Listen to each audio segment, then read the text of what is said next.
Baru-baru ini, sosok wanita berinisial W resmi mengajukan gugatan e-court ke Pengadilan Negeri Tangerang. Dalam gugatan, W menuntut soal pengakuan, tanggung jawab dan tes DNA untuk buah hatinya yang diklaim sebagai anak dari hasil hubungan di luar nikah dengan Rezky Aditya. Selain itu, W juga berharap masalah material dan imaterial bisa diselesaikan.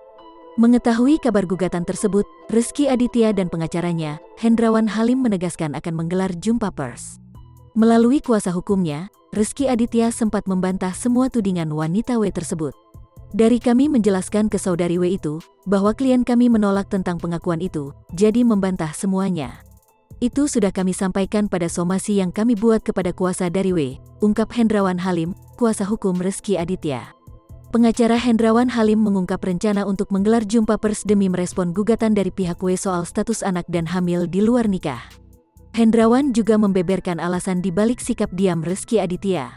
Kita lihat aja nanti, kalau memang ada gugatannya, sudah didaftarkan, kita tanggapi, ujar Hendrawan saat diwawancara ESGE Entertainment.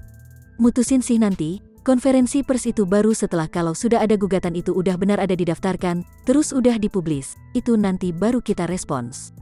Hendrawan juga menyebut soal alasan di balik sikap diam Rezky Aditya. Selama ini, publik menuntut Rezky Aditya klarifikasi langsung atau membela diri jika memang rumor anak di luar nikah itu tak benar. Hanya saja, Rezky Aditya memilih bungkam hingga Hendrawan memberikan tanggapan bahwa suami Citra Kirana itu masih menunggu waktu yang tepat.